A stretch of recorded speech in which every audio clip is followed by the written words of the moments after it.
Olá, sejam todos muito bem-vindos ao GrafoCons, o programa da TV Cognópolis que visa valorizar as obras conscienciológicas e os seus respectivos autores. Nessa temporada especialíssima, estamos aí valorizando, resgatando algumas obras do professor Valdo Vieira, que é o propositor das ciências projeciologia e conscienciologia. Cada obra nós tomamos o cuidado de estabelecer um pesquisador que tem aí teática para falar sobre o tema, ou seja, a soma da teoria mais a prática. Para falar sobre o tratado de projeção da consciência, ou seja, projeciologia, nós chamamos o pesquisador Fábio Ferrari. Seja muito bem-vindo ao GrafoCons, Fábio. Obrigado, pessoal. Obrigado pelo convite aí. Muito agradecido aí por vocês terem me convidado. Nós ficamos muito contentes de tê-lo aqui próximo a nós para debater a respeito de uma obra que é singular e que é identificado, é reconhecido internacionalmente como um dos tratados, o tratado mais completo no que diz respeito ao estudo, à temática da experiência fora do corpo lúcida por um viés científico, racional. Fábio, contextualiza um pouquinho para a gente o teu interesse particular, especial, na temática aí da projeção lúcida da consciência, porque vale explicar e a gente esclarecer aos nossos espectadores que a conscienciologia ela tem centenas e centenas de especialidades. A projeção lúcida da consciência, né, que é o mater penseri desse tratado, é apenas uma das tantas especialidades. Uhum. E qual a razão aí do teu interesse especial nessa obra? Então, o meu interesse, né, nesse assunto, né, da projeciologia, né, ele começou na época eu acho que eu tinha em torno de uns 16 anos, isso foi na década de 90, início da década de 90, e começou de uma forma muito espontânea, assim, eu lembro que eu estava lendo o jornal e aí tinha uma matéria no jornal Globo do Rio de Janeiro, que eu morava na época no Rio de Janeiro, e uma matéria falando de um congresso, o primeiro congresso internacional de projeciologia, que ia ser realizado naquele ano, né, isso foi em 1990, no Rio de Janeiro.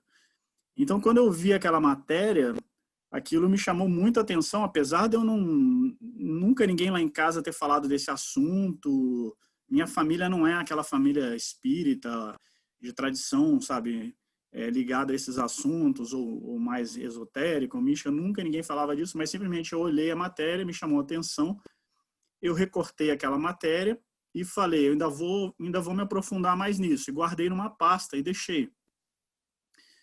Isso foi no início acho que foi em maio de 1990, e o congresso foi no segundo semestre, já mais para o final do ano. Na época eu não participei do congresso, né? Eu estava muito envolvido com escola, tal ainda, e eu não cheguei aí no congresso, mas aquele Quantos link, anos você tinha? Desculpa interromper. Quantos anos você tinha? eu tinha 16 anos Tá. nessa época. Mas aquele link, aquela conexão, ela vincou na minha cabeça ali. E depois, mais ou menos nessa época ali do congresso, talvez um pouco depois, o professor Valdo Vieira, que é o propositor da projeciologia, né, ele apareceu num programa de televisão, num debate com outros parapsíquicos, como nós chamamos sensitivos, né? Então, era um programa que tinha aquela apresentadora Silvia Popovic, né, e esse programa tem até umas partes dele no YouTube e tal. E, enfim, ele estava lá ao vivo com outros parapsíquicos e ele começou a falar algumas questões lá relativas à questão de energia, da questão da vontade, que a pessoa ela tem mais força do que ela pensa, etc. Aquilo me chamou muita atenção. E no dia seguinte que teve essa transmissão ao vivo na televisão, né, porque naquela época não tinha internet, né, então tudo era pela televisão. No dia seguinte, aquele assunto virou um tema na sala de aula. O meu professor de português, ele puxou o assunto assim espontaneamente. Vocês viram o debate que teve ontem à noite e começou o assunto começou a ficar ali quente em sala de aula, né? Enfim, aí no final da aula eu estava muito interessado, eu fui falar com esse meu professor e falei, olha, eu quero saber mais, você tem alguém para me indicar? Ele falou, não, eu sugiro que você procure o Valdo Vieira. Inclusive vai ter uma palestra hoje, né, com o professor Valdo Vieira, e me passou o endereço, que ia ser em Ipanema, na época Então, foi na... então, peraí, esse diálogo aconteceu no mesmo dia da palestra? Esse diálogo aconteceu no mesmo dia da palestra, na primeira aula, porque eu estudava de manhã cedo, então foi na primeira aula, a primeira aula começava acho que 8 horas, por aí, e na primeira aula teve esse papo todo em torno do debate que foi na noite anterior.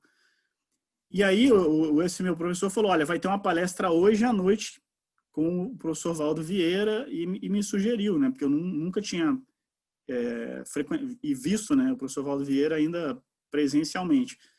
E aí, na época, eu combinei com uma outra colega lá da escola e a gente foi assistir a palestra, que foi, na época, foi na Casa de Cultura Laura Alvim, em Ipanema. E era aberta ao público, entrada gratuita e tal. E quando eu entrei lá, eu falei, não, é isso aqui, eu preciso, tem tudo a ver com isso me interessa muito. E a partir daí eu comecei, né, comprei os livros, aí comecei a frequentar o IIPC, na época chamava IIP, né, que era um Instituto Internacional de Projeciologia. Aí comecei a ir eu ia nas palestras do professor Valdo frequentemente, né, que naquela época eram palestras quinzenais, mais ou menos, eles davam de 15 em 15 dias palestras gratuitas. E aí eu não parei mais, né? Aí entrei no voluntariado, na época no IIP, né? Que depois se tornou IPC. E então foi assim que começou o meu interesse na projeciologia, né? De forma geral. Fábio, eu tenho curiosidade para saber, penso que os nossos espectadores também, o teu primeiro contato em relação ao tratado. Você Ao se tratado, deparou com então aquela aí... uma série de informações. Como é que um livro daquele tamanho para falar de um fenômeno que até então era trabalhado ou dialogado com um viés muito místico ainda, né, Fábio? Claro, com certeza. Inclusive, eu vou falar do tratado, mas uma coisa que me chamou a atenção naquela matéria do jornal que eu recortei foi justamente a terminologia que o professor Valdo já usava ali, né? Então, a proposta ali daquele congresso era justamente se criar um ambiente de debate científico em torno da projeção consciente, né? Sim. Nessa época, o Tratado Projeciologia já havia sido escrito, né? Porque ele foi publicado a primeira edição dele foi publicada em 1986, né? Então a gente está falando aí de 1990, então são alguns anos depois. Então o tratado que deu, como se diz, que gerou todo esse efeito, né, que proporcionou essa condição de agrupar os pesquisadores e todo mundo chegar e poder fazer esse congresso, né, efetivamente. Mas aí, como que eu conheci o tratado, aí foi uma decorrência desse aprofundamento no IPC, né, no caso, indo no Instituto, nas palestras, e muito curioso, e o tratado era o livro de referência assim básica, né, de mais ampla, ao mesmo tempo básica, ao mesmo tempo ampla, né, porque eles propõem a ser, como o próprio subtítulo dele diz, ele é um panorama das experiências da consciência. Então ele procura dar uma cosmovisão sobre o que é esse fenômeno da projeção consciente, né? Então eu entrei em contato com esse tratado pouco tempo depois, acho que foi ali em 90 ou 91, o ano seguinte, e que aí tinha lá para venda, né, no instituto e tal, e também na época todo o curso, né, de projeciologia, eu acho que ainda é assim, ele era estruturado com base nesse tratado, né? Então, quando eu comprei o livro, aí eu comecei a ler, né, tive muito interesse, né, no assunto e tal. O tratado, ele expõe, assim, tudo, qualquer pessoa que se interessa pelo fenômeno da projeção consciente, mas não só a projeção consciente, fenômenos parapsíquicos, como a gente fala, né, ou paranormais, tudo, o tratado ele dá uma visão de conjunto em como que esses fenômenos de descoincidência, como a gente está falando, de separação dos corpos, ele consegue proporcionar vários desses fenômenos aí, tá? E trazer essa bagagem científica que o professor Valdo trouxe, né, nos oferece aí de uma maneira brilhante, também permite que as pessoas se aproximem dessa realidade como algo comum a todos, não é um grupo seleto de pessoas que se beneficiam do dado fenômeno. É para todos, uma vez que ele é um fenômeno, ele faz parte da nossa fisiologia, né, Fábio? Então não tem o grupo de detentores do conhecimento. Quando a gente está falando do universo do parapsiquismo, da multidimensionalidade, vale a máxima, quem procura acha. Né? Então não é a questão de apenas algumas pessoas vão poder ou estudar ou praticar a projeção lúcida da consciência. Na verdade, o que infere aí o que interfere, melhor dizendo, é a nossa lucidez, né, Fábio? Quanto mais lúcidos estamos, melhor o proveito podemos tirar desse fenômeno parapsíquico, correto? Sem dúvida, sem dúvida. Inclusive, no próprio tratado aqui, né, no Projeciologia, ele estabelece a questão dos períodos da projeciologia, né? Então, ele fala, por exemplo, do período antigo da projeciologia, o período, isso do ponto de vista histórico, né, para a gente entender como que como que a humanidade encarou esse fenômeno da projeção em várias épocas, né? Então, por exemplo, o período esotérico é justamente esse período mais fechado, onde as pessoas conheciam o fenômeno, mas ele era de pouco acesso, né? As pessoas não evitavam compartilhar isso com um grande número de pessoas, né? Então, por várias questões, né? Mas uma das questões às vezes tinha questão de poder envolvida, tinha questões também, às vezes envolvendo perseguições, então tudo ficava meio ali numa condição mais fechada, né? Então, como você estava falando, a questão da projeciologia hoje, né, e com essa proposta de trazer isso dentro de um contexto científico, isso é justamente para mostrar que o fenômeno ele é universal, que todo mundo sai do corpo, né? E como a gente fala, até o pet, até o gato, até o cachorro saem do corpo, e a pessoa pode desenvolver isso, tá? Sem processo de medo, sem processo de lavagem cerebral, sem questões de dominação, de poder e de religião, tudo. O fenômeno em si, ele é da própria natureza humana, né? Como você falou, ele é fisiológico, parafisiológico, então ele não depende de uma outra condição além dessa. Tá? Fábio, quando você se deparou com o tratado, o reconhecimento em si das ideias de ponta, isso trouxe à tona algumas experiências que você já havia vivenciado na infância, enfim, você teve mais facilidade de dar nome aos bois, digamos assim, do que já ocorria, se é que ocorria, de fenômenos parapsíquicos? Não, com certeza. O livro, né, o Projeciologia, ele possibilita aquela pessoa que às vezes ela tem muita experiência, mas ela tem, por exemplo, ela não tem teoria. Então ela tem experiência, mas ela não sabe bem o que ela tem, né? A gente vê muita gente às vezes em grupos, até na internet, comentando, né? Eu me deitei, aí eu senti que meu corpo não se mexia e eu não conseguia me mover, e a pessoa ela não sabe às vezes o que é esse fenômeno que a gente chama da catalepsia, né? Isso aí está tudo bem catalogado ali dentro dos fenômenos da projeciologia. Então a pessoa ela começa a identificar isso, né? Então é claro que quando a pessoa começa a estudar mais, ela começa a casar o que a gente fala, ela começa a fazer o casamento da teoria com a prática. Então, ela não fica só vivenciando coisas sem saber, ela começa a entender. E isso, nesse contexto da projeção, é muito, muito sério e muito importante, porque, por exemplo, às vezes a pessoa ela tem ali o chamado sonho lúcido, né? Ela tem o devaneio, ela tem o próprio processo da imaginação. Então, ela tem que saber diferenciar esses fenômenos, que eles são diferentes, né?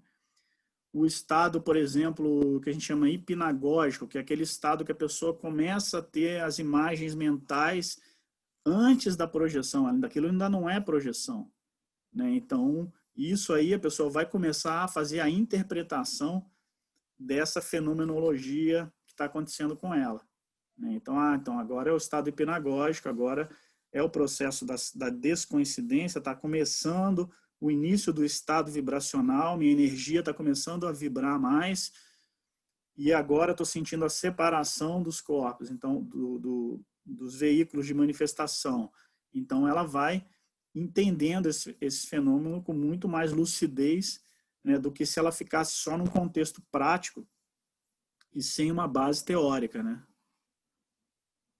Quem nutre interesse pela temática da evolução, inevitavelmente passa pelo estudo da projeção lúcida da consciência? Olha, Isabela, eu acho que isso é inevitável pelo seguinte: a evolução da consciência, ela vai levar a personalidade para a questão da multidimensionalidade. Então, o que a gente quer dizer com isso? A evolução da consciência faz a pessoa superar a materiologia, o materialismo, o fisicalismo. Então, não tem como a consciência evoluir sendo materialista. Uma hora ela vai ter que superar isso. Por quê? Porque ela vai ver que ela não é o corpo dela, né? Então, por exemplo, aquele cientista que ele é muito ainda materialista, como a gente fala, muito siderado ali na questão do elétron, né? na questão eletronótica, do fisicalismo, ele ainda, apesar dele estar dentro de um contexto científico, ele ainda está dentro de um processo limitado, entende? Porque ele está dentro dos limites, a consciência dele não expandiu além da questão da materiologia, da matéria. Então, cedo ou tarde, mesmo esse cientista que pode ser muito inteligente, pode ser um gênio, mas ainda está preso dentro da condição da matéria, cedo ou tarde ele vai ter que, um dia, vai ter que ampliar a visão dele, vai ter que ver, não, existe outra dimensão, existe outra realidade, e a partir da própria experiência dele, aí que a gente estava falando, não tem lavagem cerebral, não tem sugestão de outra pessoa, ele mesmo vai chegar à conclusão, pela vivência, olha, de fato, a consciência não está restrita ao corpo físico, a minha consciência vai além do cérebro, vai além desse corpo, vai além da biologia, e por aí vai. E não existe, pegando esse teu exemplo da consciência eletronótica, um arrependimento, digamos assim. Quando a gente está falando de evolução, quando aquela consciência se depara com novas verdades relativas de ponta, no caso, o próprio paradigma consciencial, a evolução permite complementar um paradigma ao outro, ou seja, a possibilidade daquela consciência aproveitar o seu senso de criticidade, de cientificidade, mas por uma nova lógica. Ou seja, nada se perde, né? Parafraseando, hoje está difícil, mas parafraseando Lavoisier, nada se perde, tudo se transforma, né? Exato, exato. Não, você falou aí, tá perfeito, é isso aí mesmo. A gente faz essas críticas à ciência, como a gente fala, ciência tradicional, em função do materialismo. Sim. Mas, por outro lado, a ciência ela tem um mecanismo muito importante para o conhecimento, né? Então, não tem como a gente abrir mão completamente do processo do método, da questão do paradigma, da investigação, da condição enfim, das técnicas. Então, isso é fundamental, tá?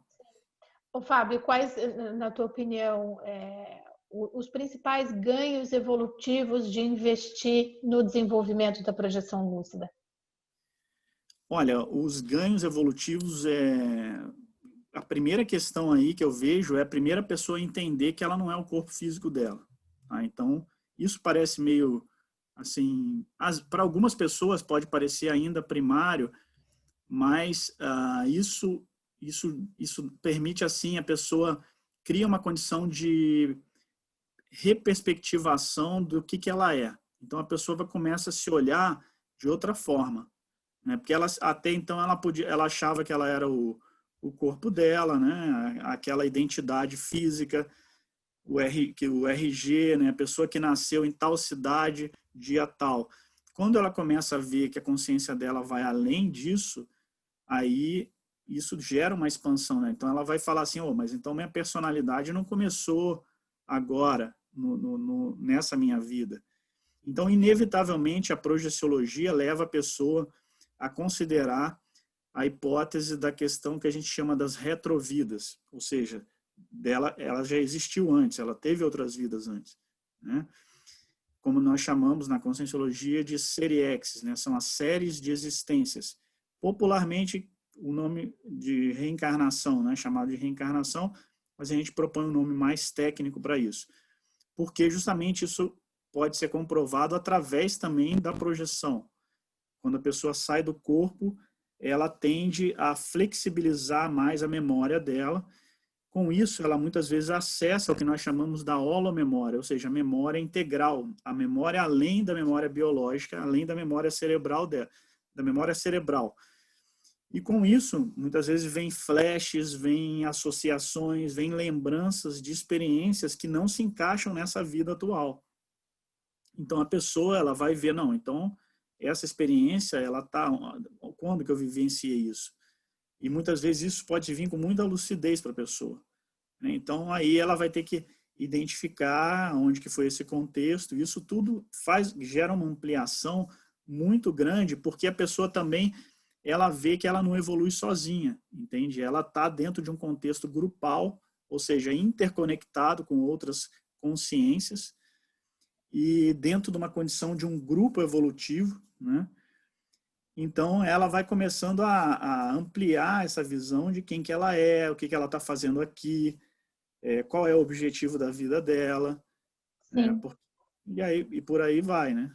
Não, e Fábio, pensando agora, né, enquanto você falava, como é paradidático quando nós investimos no desenvolvimento lúcido da projetabilidade em relação às consciências extrafísicas que nos acompanham, especialmente nessa fase de isolamento social, em que o número de dessomas é muito grande, né, no Brasil, no mundo, no Brasil então nem se fala, mas a partir do momento que a gente assume essa responsabilidade no estudo científico da projeção lúcida, a gente já consegue trocar informações com essas consciências extrafísicas a respeito da própria tanatofobia, né, do medo de morte que ele passa a não ter razão de ser, né? É muito mais uma crença do que qualquer outro tipo de coisa.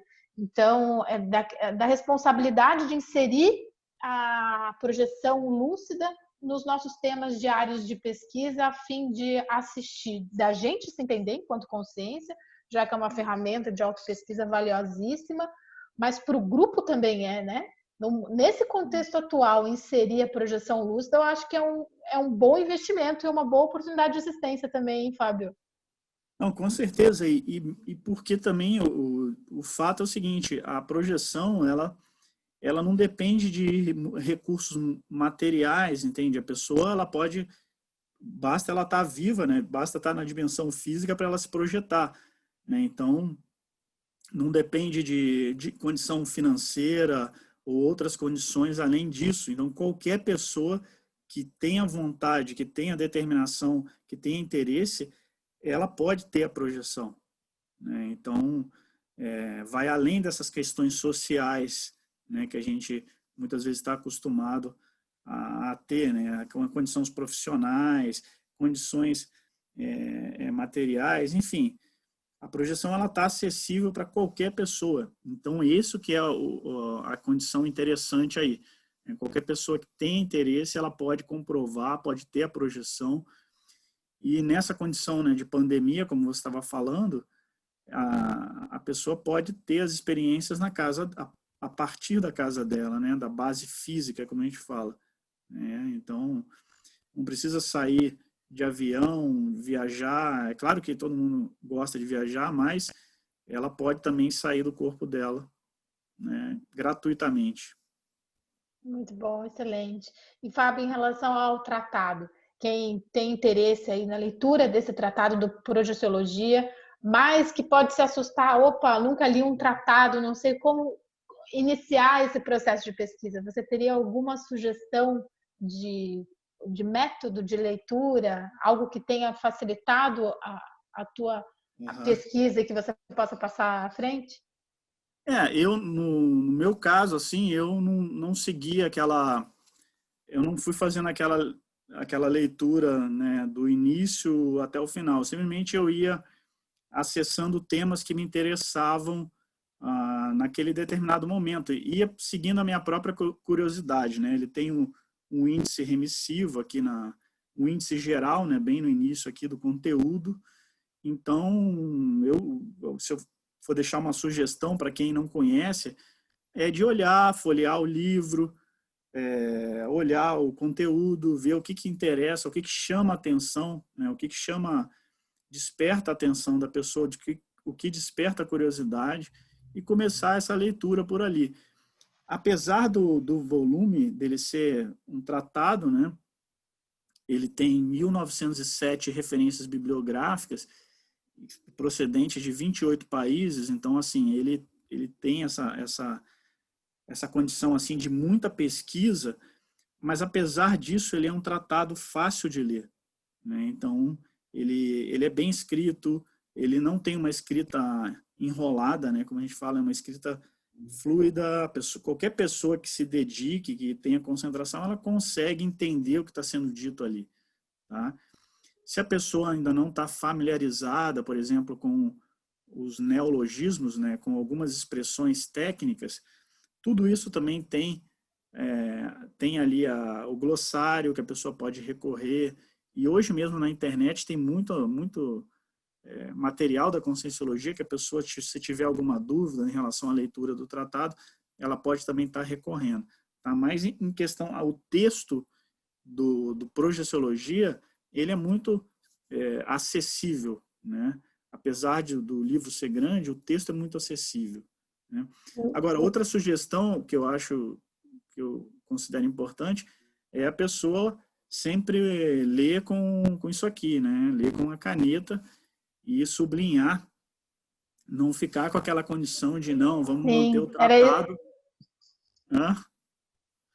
Vamos sim. manter o tratado Não, era exatamente isso que eu ia falar. É, tem gente ainda hoje, né, que tem essa condição de não querer sublinhar o livro, né, de não querer escrever no livro, mas é essa condição da escrita no papel, ela que justamente ajuda na retenção do conteúdo, né? Então isso é muito importante.